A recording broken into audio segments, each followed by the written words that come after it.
welcome to the Book Nook. We are so glad you're here. We really are. Yeah, so usually when we talk about a medical diagnosis, there's this expectation of precision. Right. Oh, absolutely. Like engineering or something. Right, like if you break your arm, you go to a clinic, the x-ray machine hums, and boom, the image shows this jagged white line across the bone. It's undeniable. Yeah. The doctor just taps the glass and says, there it is. Exactly. There is the fracture. It's a visual, completely undeniable confirmation of reality. And, that provides a lot of psychological comfort. Because it's binary. Yeah, exactly. It's totally binary. The bone is broken or it isn't. We're really conditioned to prefer realities that we can see, categorize, and just quickly fix with some standardized procedure. But then you step into the world of human emotion or psychological development, and suddenly that pristine x-ray machine just, shorts out completely. Oh, it sparks and dies. Yeah. We find ourselves trying to navigate this incredibly murky landscape. We're trying to pinpoint abstract fractures without any visual aids at all. Which is terrifying for most people. It really is. And that exact lack of a clear, definitive imaging tool is what we are confronting today in this deep dive. Because today we're looking at arguably the most universally sought-after human experience. Definitely the most misunderstood. Oh, for sure. We're talking about love. Yes. We are diving into a text that attempts to basically build that elusive x-ray machine for the human heart. It's such a monumental task. It is. We are unpacking the profound cultural critique, all about love. New Visions, written by the acclaimed visionary, scholar, and cultural critic, Bell Hooks. And the foundational argument that Hooks presents right out of the gate is, well, it's jarring. But so necessary. Completely. She asserts that our modern culture has entirely lost its way when it comes to love. And primarily, this is because we don't even have a functional, agreed-upon definition of what it actually is. We treat it like weather, right? Yes, like this mystical, passive feeling, an atmospheric condition that just happens to us if we're lucky, like getting caught in a sudden rainstorm. But Hooks presents this radically different paradigm. She repositions love as a deliberate action. A daily, rigorous practice. Right. An intentional healing force. And really, the absolute bedrock required for both personal maturation and, broad societal transformation. Reading through her work, the first thing that struck me was the deliberate dismantling of these fairy tales we're fed from infancy. Oh, absolutely. This is not some sentimental exploration of romance. Not at all. It's this sharp sociological and psychological deconstruction. She shows how we confuse genuine love with mere affection. Yeah, and how we ignore the painful realities of our families of origin. Yeah, and how our culture actively normalizes lying in relationships. It's heavy, but it's about how we might somehow reclaim love as a conscious, difficult, but ultimately liberating choice. And to even begin that reclamation, she insists we have to confront this suffocating blanket of cynicism about love. It really is suffocating. It just covers our entire contemporary culture. There's been this massive cultural shift, hasn't there? A huge one. If you look back at the 1960s and 70s, the overarching message, even if it was a bit naive, was, all you need is love. Right. Very Beatles. Exactly. But fast forward to our current era, and the dominant messages in media and music revolve around the irrelevance or even the danger of love. She points directly to popular music for this. Mm-hmm. She uses Tina Turner's massive hit, What's Love Got to Do With It? Such a defining song for that era. It really was. And Hooks points out it became this anthem of emotional detachment. Yeah. And she also shares this highly revealing anecdote about an interview she did with a young, incredibly successful female rapper. She later reveals it's Lil' Kim, right? Yes, Lil' Kim. So Hooks asks her about the concept of love, and Lil' Kim responds with this dark sarcasm. She basically says, "Love? What's that? I've never had any love in my life." Wow.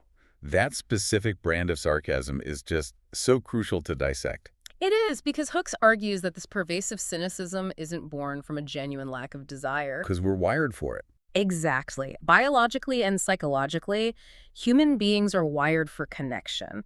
So the cynicism is actually this ultimate psychological mask. Worn by a profoundly disappointed heart. Precisely. Young people aren't rejecting love because it's unappealing. They're projecting this defensive indifference because they are utterly terrified of the pain associated with not having it. They observe the adult world around them, the soaring divorce rates, the normalized relational dysfunction. All the domestic misery. Right. And they formulate this logical, self-protective conclusion. They think, well, true love simply cannot be found, so it's safer to just pretend it doesn't matter. Which brings us to a deeply poignant story she shares from her time teaching at Yale. Oh, the graffiti story. I love this part. It's so moving. So she was personally navigating this profound, grief-stricken separation from a partner she'd been with for almost 15 years. 15 years, it's a lifetime. It is. And she describes walking through her days feeling entirely unmoored, like she was just drowning in the emotional fallout. And every day on her walk to the university, she'd pass this temporary construction wall, and someone had spray-painted graffiti on it in vibrant, unapologetic colors. When the message read, "The search for love continues even in the face of great odds." Yes.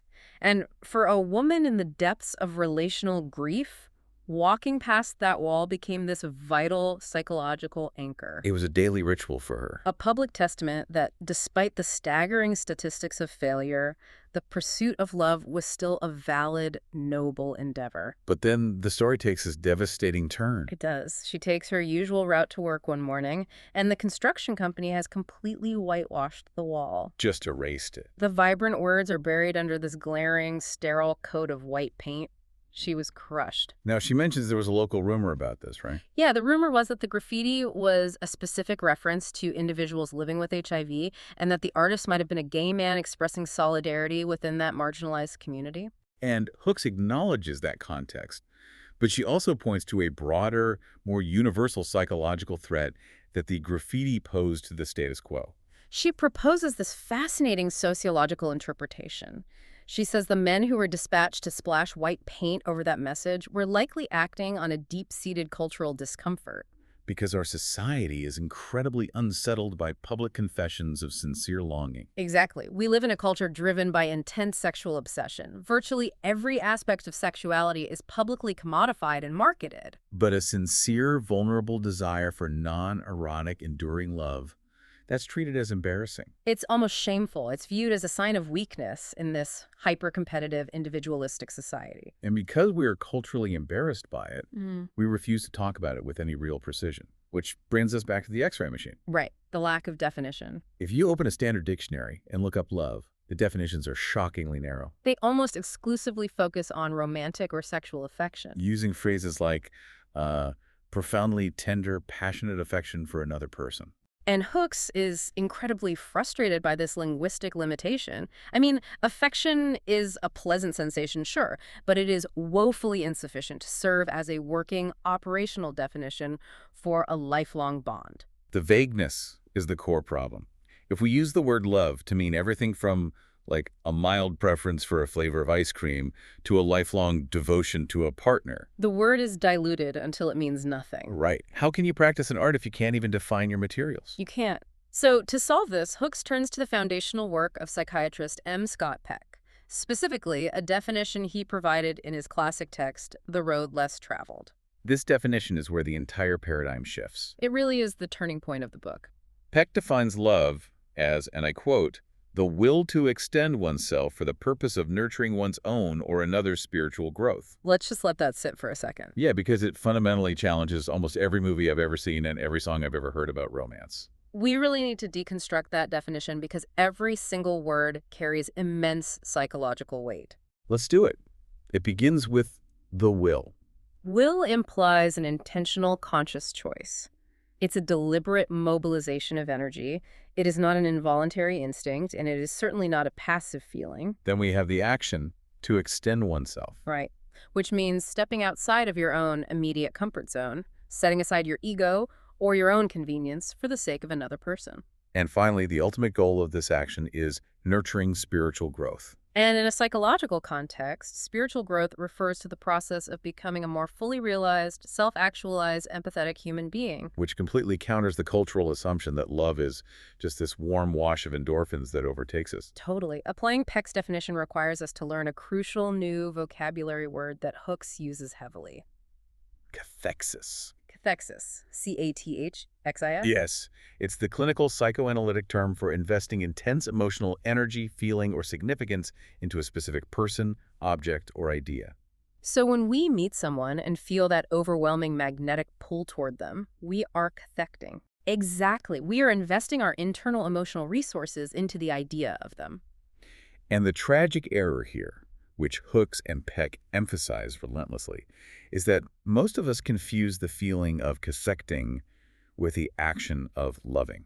We all know couples, or maybe we've been in dynamics ourselves, where one person feels this intense, obsessive connection to someone. Oh, yeah.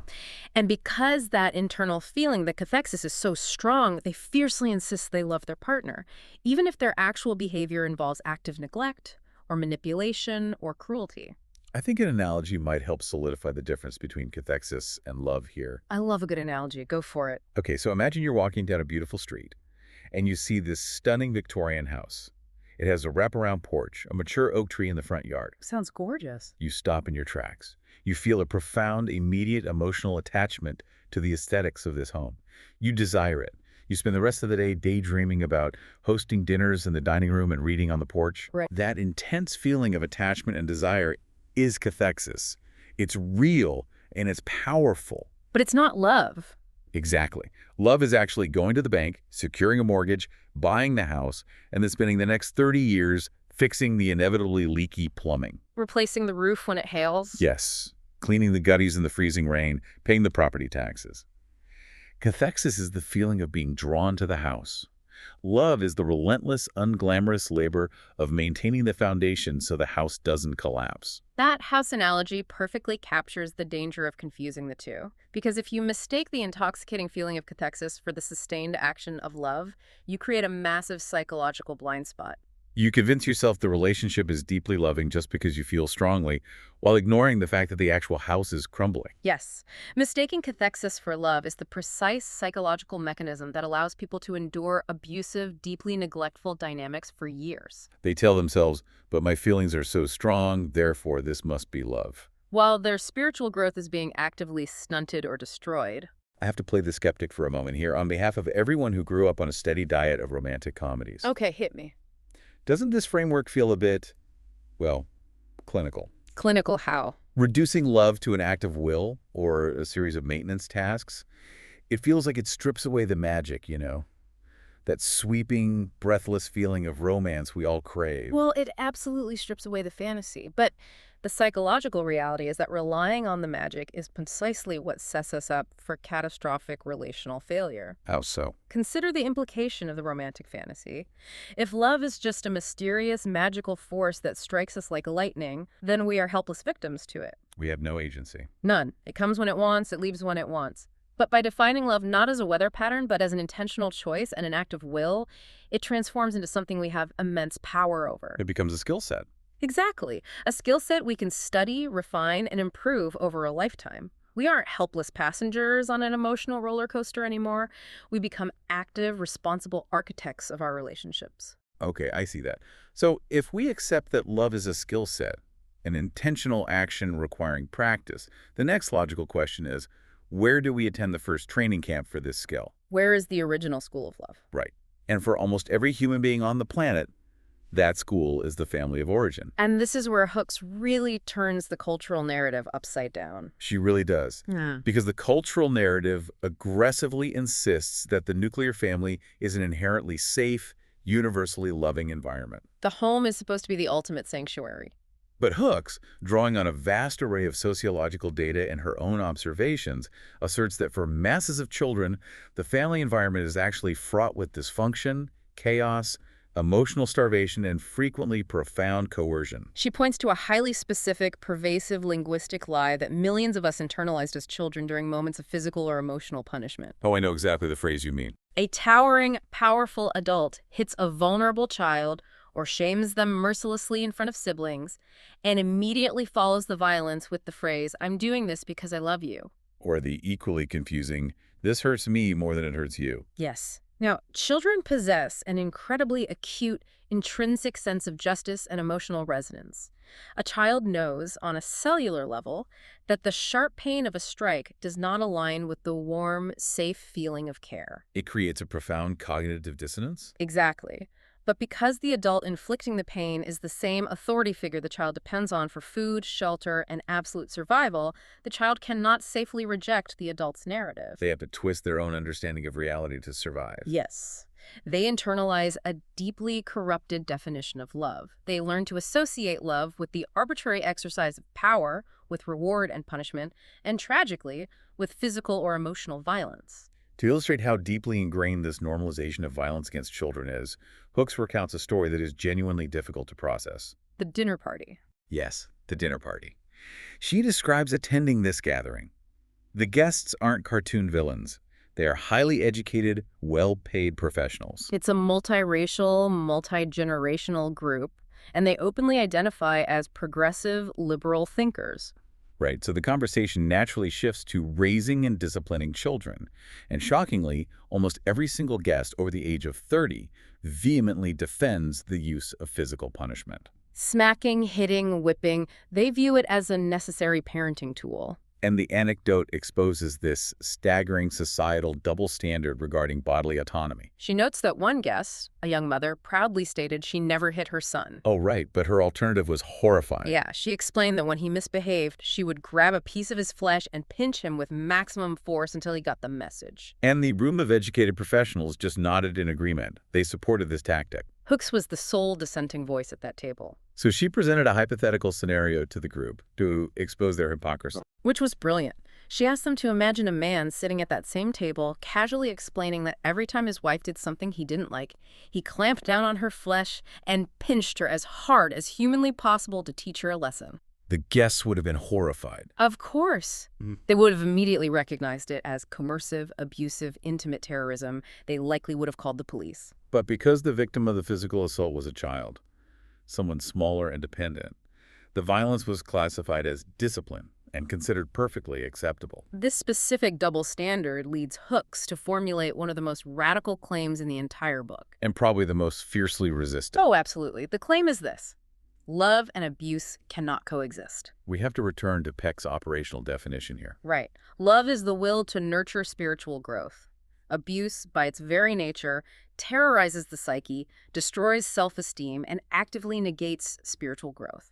So from a purely logical standpoint, if a person is actively being abusive, it is impossible for them to be simultaneously loving. It is an incredibly bitter pill to swallow. Because it means we have to reevaluate the parent who inflicts physical beatings or constant emotional degradation, but then passionately proclaims their eternal love afterward. According to this framework, they are not expressing love. They are expressing a toxic form of attachment or a desire for control.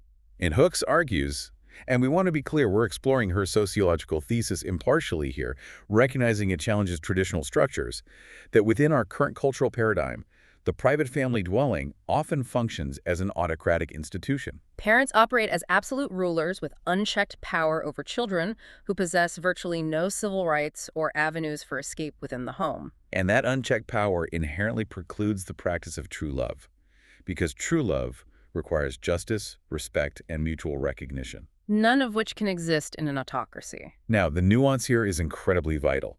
Hooks is not suggesting these dysfunctional homes are devoid of any positive elements whatsoever. No, she introduces a critical distinction to help adult children process their pasts.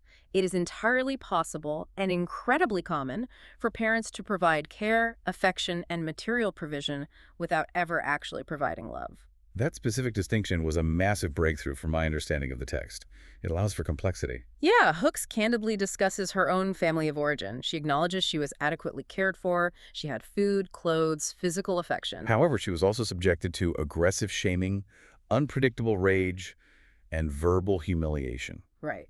So, applying the strict parameters of Peck's definition, she had to endure the painful process of admitting that her household was not, ultimately, a loving environment. Because the overarching atmosphere did not consistently nurture her spiritual growth, it often terrorized it. And for a grown adult to look back and objectively state, "My parents did not love me," is a terrifying psychological threshold to cross. We are so culturally conditioned to cling to the narrative of parental love.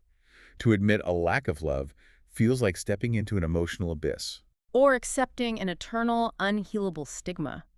The human mind seeks to avoid that pain at all costs, which is why we invent rationalizations. We tell ourselves, well, they did their best, or the classic, they love me in their own way.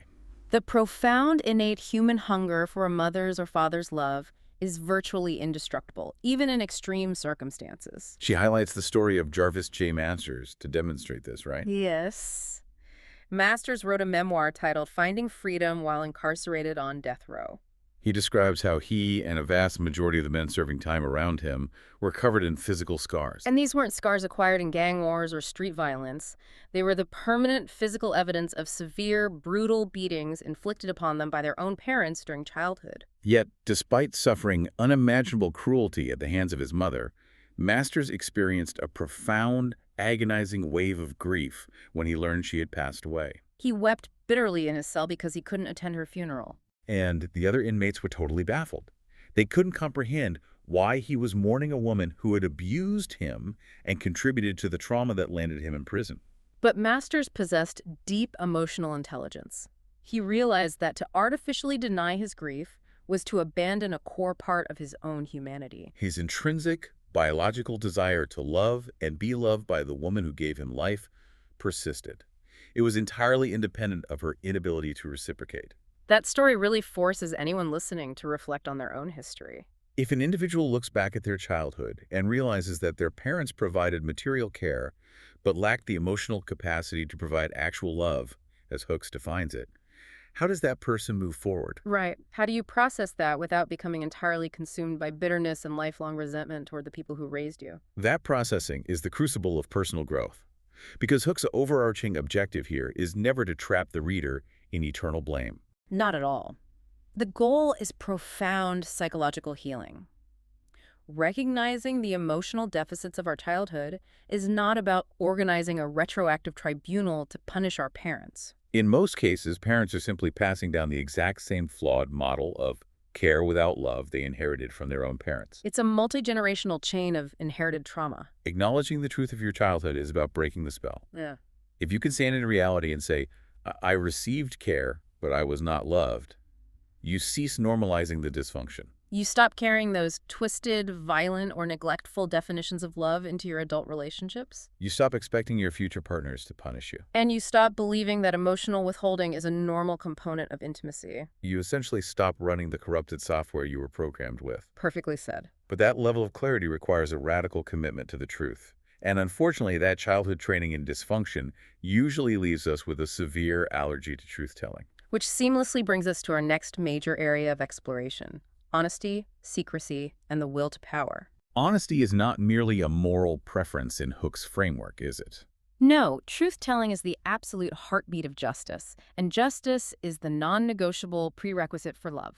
Yet she observes that we exist in a culture that completely normalizes and often incentivizes lying.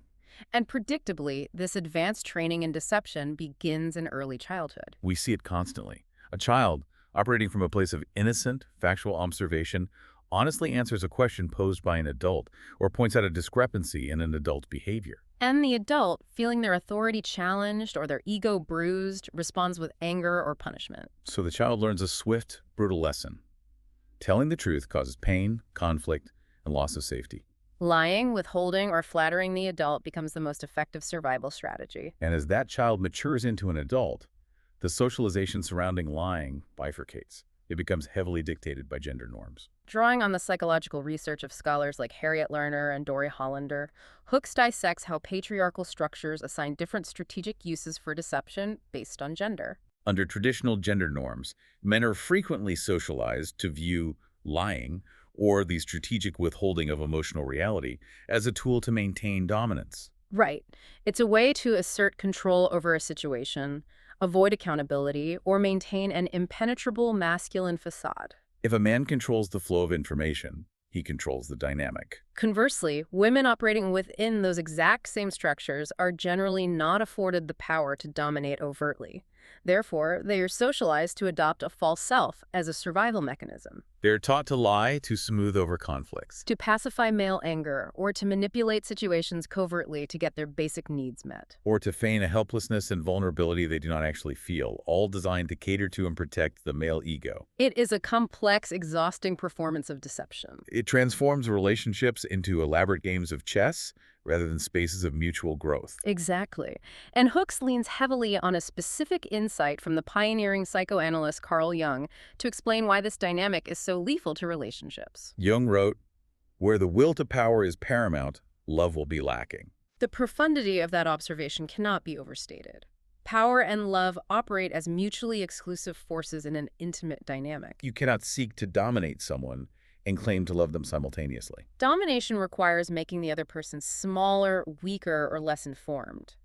If you're actively lying to a partner to control their perception of reality or to manipulate their choices, you are exercising the will to power. By definition, you are actively blocking the presence of love, because love demands mutual empowerment, not unilateral control. To make this abstract concept terrifyingly concrete, Hooks provides a highly specific, intense example of the will to power manifesting through The deception. birth control example. Yes, she discusses the phenomenon of women intentionally lying to their male partners about their use of birth control. The woman secretly stops taking the pill, intentionally orchestrates a pregnancy, and uses the resulting child as a mechanism to force the man into a long-term commitment against his conscious will. It is the ultimate illustration of utilizing deception to trap another human being. It functions as a get-rich-quick scheme for securing emotional attachment and financial stability. But it detonates the very bedrock of the relationship. Trust is entirely obliterated. And without trust, mutual spiritual growth is an absolute impossibility.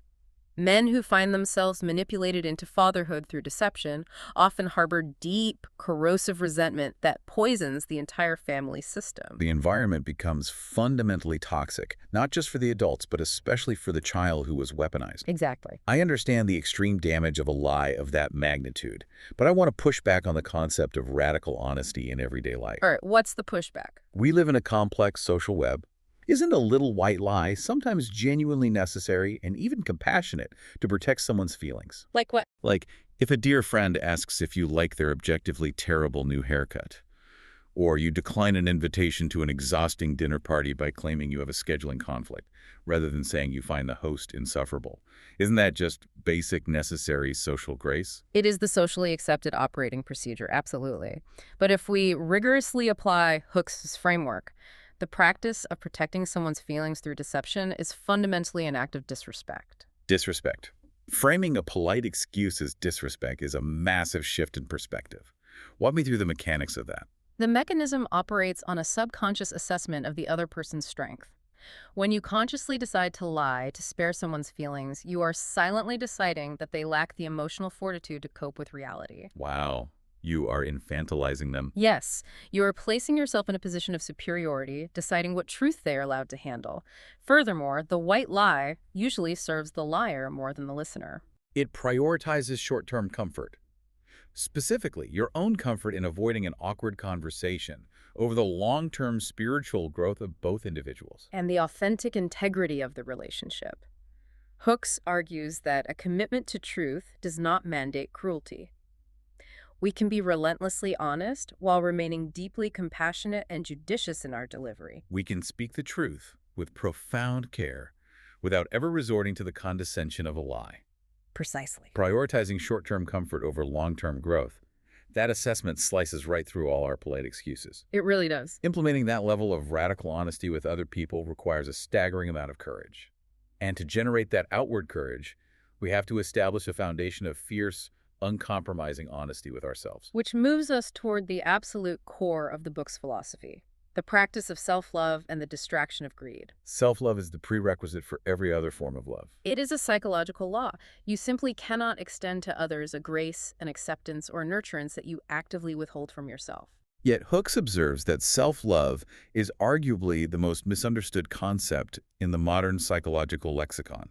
It is constantly and wrongly conflated with malignant narcissism, self-obsession, or ruthless selfishness. Which is a tragic misinterpretation because genuine self-love operates in direct opposition to selfishness. Right. A selfish person is driven by an inner void they are frantically trying to fill at the expense of others. A self-loving person operates from a place of internal abundance. To systematically unpack what self-love actually entails in daily life, Hooks references the groundbreaking work of psychotherapist Nathaniel Branden and his concept of the 6 pillars of self-esteem. Brandon's 6 pillars provide an incredibly concrete, actionable roadmap for constructing self-love. It moves it out of the realm of abstract theory. Let's examine what these pillars actually look like in practice. The first is the practice of living consciously. This means making a commitment to pay active attention to reality, even when reality is painful.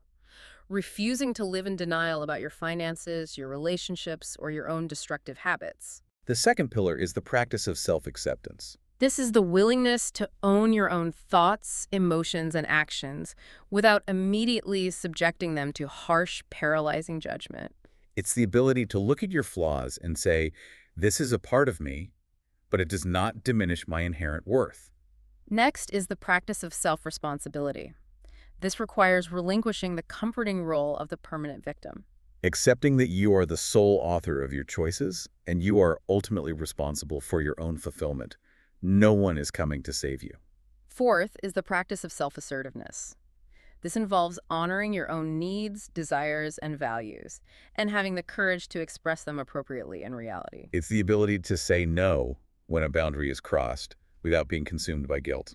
The fifth pillar is living purposely. This involves setting goals and utilizing your energies to achieve them, rather than drifting passively through time. And the final pillar is the practice of personal integrity. The critical alignment between your internal values and your external behavior.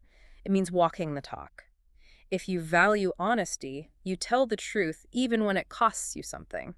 I want to circle back to the fifth pillar, living purposely, because Hooks filters this concept through a fascinating, highly practical lens.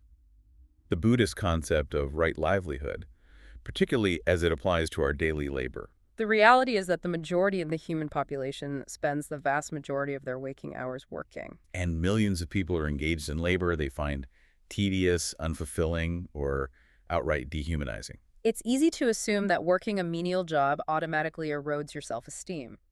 However, Hooks proposes that right livelihood is not necessarily defined by the prestige of the job title, but by the intention and consciousness you bring to the execution of the tasks. She offers a brilliant personal example to ground this idea. She writes about a period in her life when she was working as a cook in a loud, smoky, chaotic nightclub. It was a physically demanding, unglamorous job that she intensely disliked. Yet, she survived that period with her self-esteem entirely intact. How?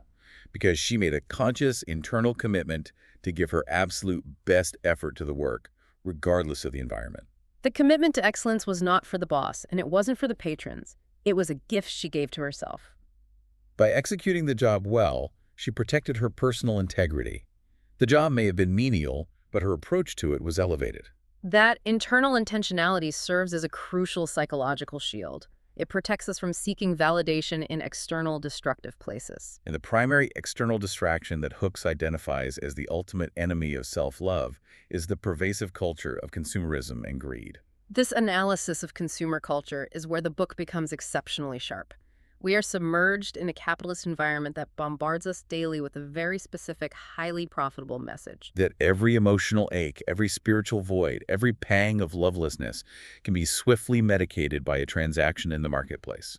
The conceptual artist Barbara Kruger brilliantly summarized this ethos with the slogan, "I shop, therefore I am." Greed and unchecked materialism are actively marketed as viable substitutes for deep emotional connection. When an individual is spiritually hollow because their life lacks genuine love, the surrounding culture encourages them to fill that agonizing emptiness by consuming more. More clothes, more cars, more status symbols. Hooks draws a direct line between a loveless society and an addicted society. She points out that the mechanics of addiction, whether the addiction is to chemical substances, compulsive shopping, or anonymous sex, are the exact opposite of the mechanics of relatedness. Addiction inherently isolates the individual. It makes true love impossible because the addict's primary overarching relationship is with the substance or the compulsive behavior actively displacing human connection. To bring this back to the culture at large, Hooks revisits her interview with the rapper Lil Kim. Yes, in their conversation, Hooks observed that Lil Kim was incredibly articulate and self-aware regarding her own emotional deprivation. She knew she had never experienced foundational love. Yet, instead of utilizing her resources to pursue healing, therapy, or deeper connections, her entire public persona and private drive were consumed by the relentless accumulation of wealth and luxury brands. It serves as a perfect, tragic microcosm of society's twisted value system. Our culture actively validates, legitimizes, and rewards the worship of capital over the pursuit of emotional or spiritual maturation. Millions of people, operating from that same place of emotional starvation, buy into the grand cultural myth that if they can just accumulate enough extreme wealth, the sheer volume of money will eventually insulate them from the pain of their emotional isolation. It makes me think of a very visceral analogy. Let's hear it. Attempting to cure a profound lack of love with endless material consumption is exactly like drinking salt water when you are dying of thirst in a lifeboat. Oh, that's incredibly bleak, but accurate. In the exact moment the water hits your tongue and you swallow it, it mimics the sensation of hydration. It feels like a temporary fix to the agony. But the biological reality is that almost immediately, the heavy salt content pulls the existing moisture out of your cells to dilute it. The attempted cure actively accelerates the dehydration of your body. Materialism functions the exact same way on the soul. It provides a momentary rush of dopamine, followed by an even deeper, more desperate spiritual dehydration. That is the precise psychological mechanism at play. And recognizing that mechanism is why Hooks, along with almost every major spiritual teacher in human history, advocates for the practice of living simply. By clearing out the exhausting, endless clutter of manufactured material desire, we engage in a core practice of love. When your mental bandwidth is no longer entirely consumed by chasing the next purchase or upgrading your lifestyle, you suddenly possess the time, the energy, and the internal quietness required to cultivate genuine compassion for yourself and build meaningful community with others. Simplifying your material reality clears the brush away, allowing you to see your emotional universe clearly. Okay, let us imagine someone is doing this intense internal work. They are cultivating the 6 pillars of self-esteem. They have abandoned the manipulations of the will to power. They practice radical honesty. And they have stepped off the treadmill of endless consumerism. That's a lot of work. It is. But when two people who have done this preparation come together, what does a real functional partnership actually look like? This brings us to a crucial deconstruction, the battle between societal romance versus true love.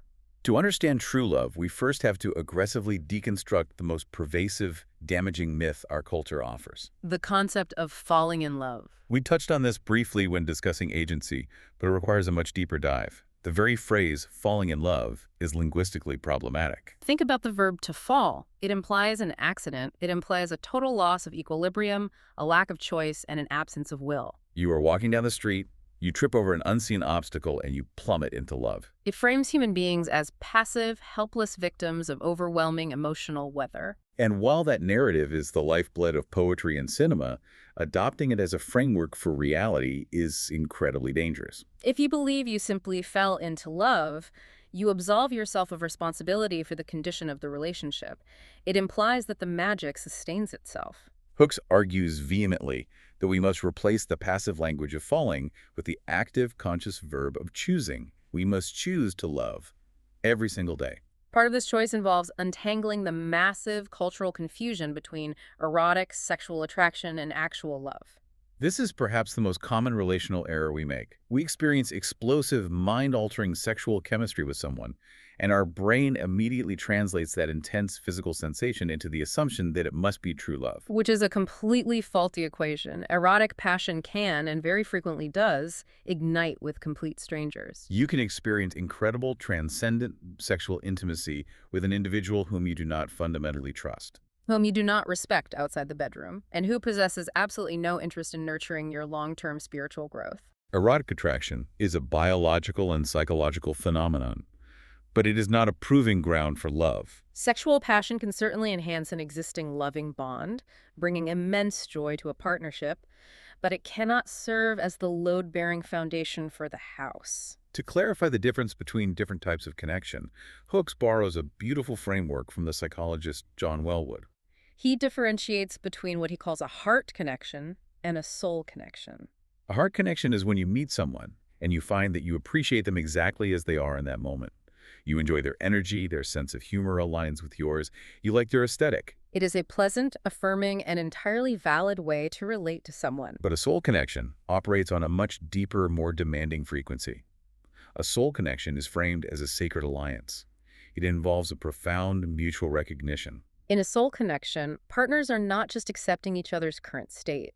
They are actively dedicated to helping each other realize their highest, deepest potentials. It requires looking at a partner, seeing who they are capable of becoming, and providing the necessary nurturance and sometimes the necessary friction to encourage that growth. To achieve that level of deep mutual work, Hooks argues we have to discard the superficial relationship models that dominate the self-help aisles. She specifically takes aim at the incredibly popular voice.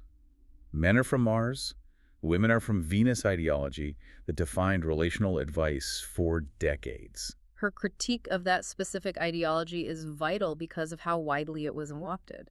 Hooks argues that models emphasizing inherent, unbridgeable emotional differences between genders do not solve relational problems. They simply normalize and excuse sexist stereotypes. If a man is emotionally withdrawn, uncommunicative, or refuses to engage in the heavy lifting of conflict resolution, the Mars and Venus model offers a convenient excuse. Well, men are just from Mars. They retreat to their caves. It's biological.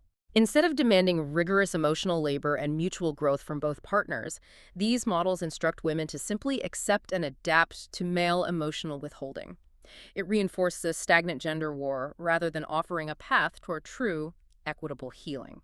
So if we discard the fairy tales and the pop psychology excuses, what does the daily reality of true love actually look and feel like? According to Hooks, it is terrifying. Terrifying because true love is not a soft, blurry fairy tale of endless, simple bliss.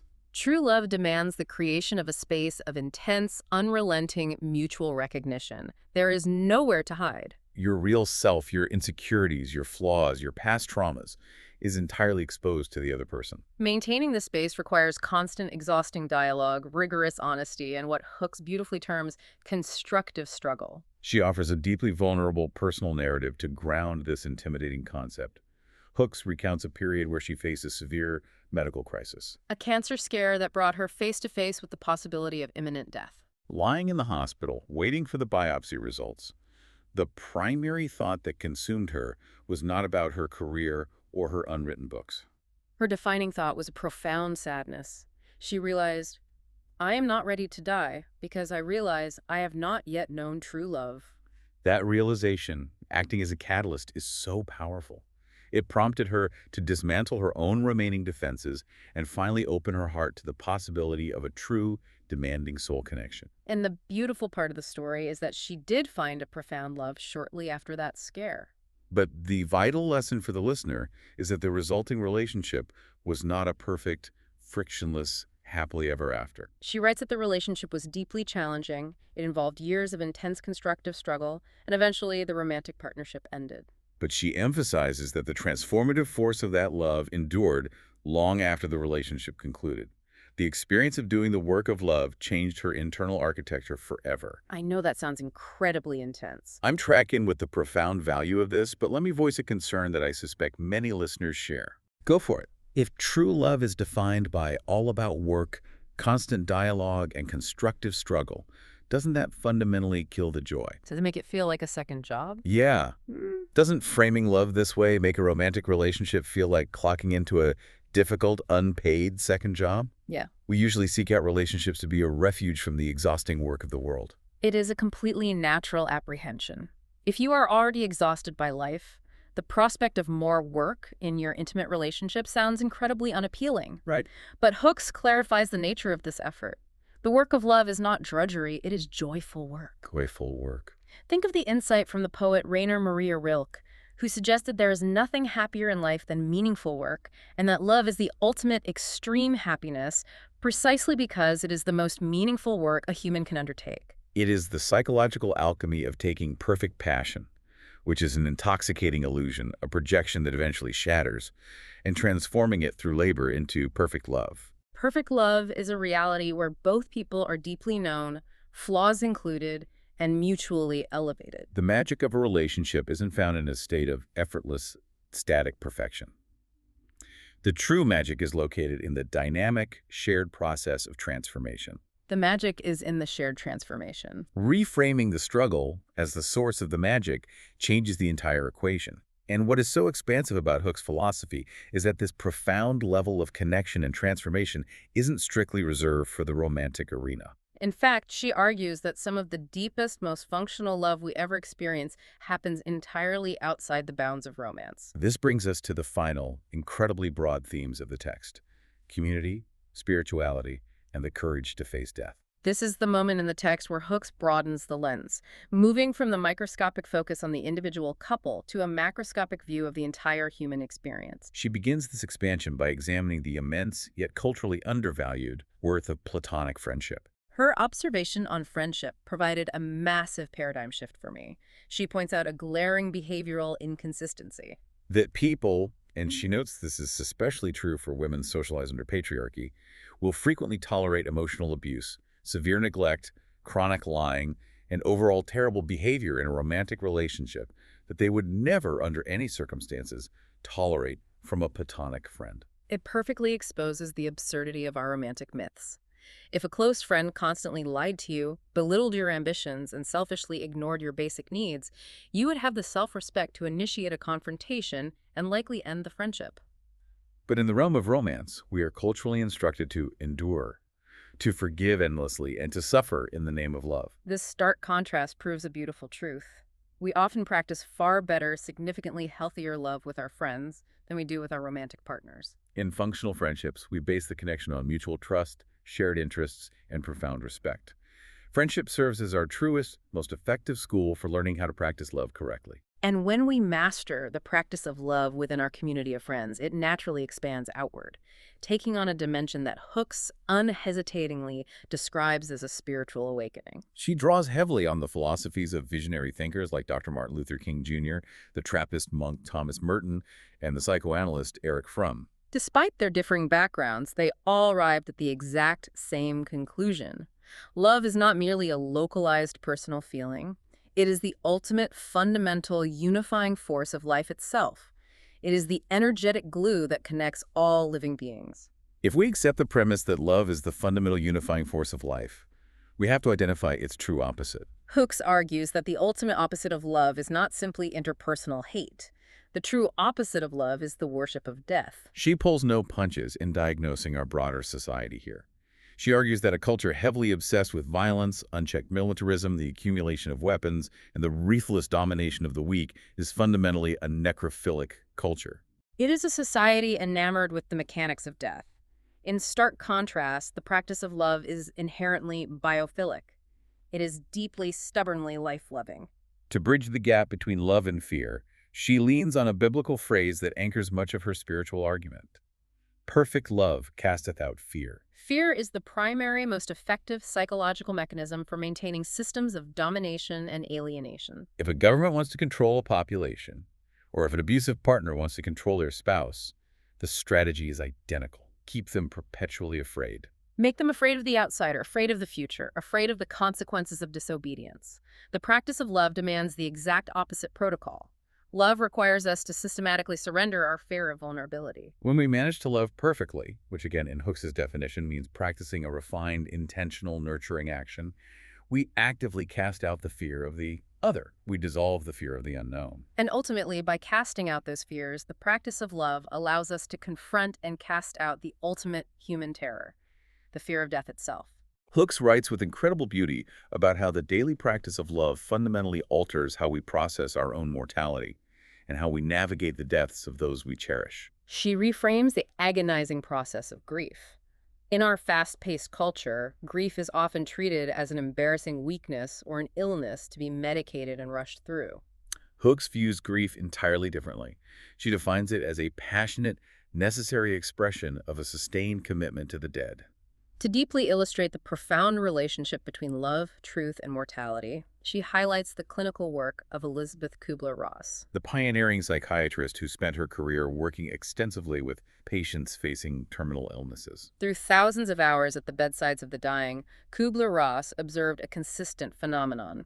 The reality of imminent death almost always unlocks a person's absolute truth. The impending end of life strips away all the societal pretense, all the accumulated greed, the petty resentments, and the fear of judgment. Leaving only what genuinely matters, which is always love. The profound, actionable lesson hooks extracts from this research is that we do not have to wait for a terminal diagnosis to access that clarity. If we choose to practice intentional love daily, we don't need the threat of the grim reaper standing at the foot of our bed to finally live authentically. We can choose to exist in that elevated state of truth and connection right now, Oh, today. that is an incredibly powerful place to pause. I want to ask you, the listener, to take a moment and reflect on a hypothetical scenario. How dramatically would your daily life shift if you stopped viewing love as a frantic scavenger hunt for one single romantic partner who is magically supposed to complete you? What if, starting today, you viewed your entire existing community, your friends, your siblings, your colleagues, your neighbors, as the true, expansive canvas for your love? What if you brought that rigorous level of intentional care, deep respect, and commitment to spiritual growth to every single person in your current orbit? If we synthesize the vast wisdom Hooks offers across all these different domains, from definitions to the family to honesty, self-esteem, romance, and community, the ultimate message is one of profound hope. Returning to love is our true destiny as a species. But it is not a fairy tale outcome that will simply be handed to us. It is a rigorous, demanding, yet infinitely joyful daily practice. When we engage in that practice, it possesses the power to redeem our deepest past wounds. It breaks the suffocating, multi-generational cycles of family dysfunction, and it elevates the mundane, everyday act of living into a profound, ongoing spiritual practice. And that transformative power is exactly why All About Love remains such an essential, pivotal piece of reading. It takes the concept of love, pulls it down from this impossible, ethereal pedestal of passive fantasy, and places it firmly in our own hands as a set of actionable tools. It restores our agency. It insists that you do not have to wait to miraculously fall into love. You have the power to start practicing it today, right where you are, with the people who are already around you. This is a deep dive that offers a lifeline to anyone who has felt exhausted and cynical navigating the modern dating landscape.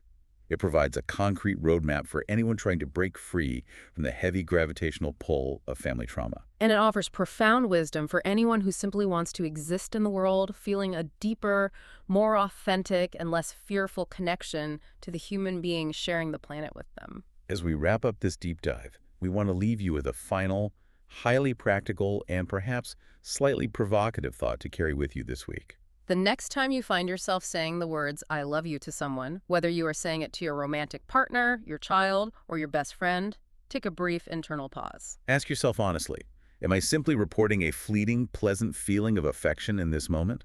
Or am I making a conscious, deliberate commitment to utilize my energy to nurture their spiritual growth? The honest answer to that single question possesses the power to entirely reshape how you approach every single relationship in your life. It forces the critical evolution Hooks demands, moving from the murky, passive state of just staring at the broken X-ray machine to rolling up your sleeves and doing the hard, beautiful, necessary work of setting the bone and facilitating the healing. Exactly the work we are all here to do. The diagnostic landscape might be muddy, the cultural definitions might be broken, but we possess the capacity to build something real, sturdy, and lasting anyway. Thank you so much for joining us on this intellectual and emotional journey today. Make sure you subscribe to the Book Nook so you never miss an episode. And we want to hear from you. Drop a comment below and tell us which book you'd like us to explore next. We read every single one.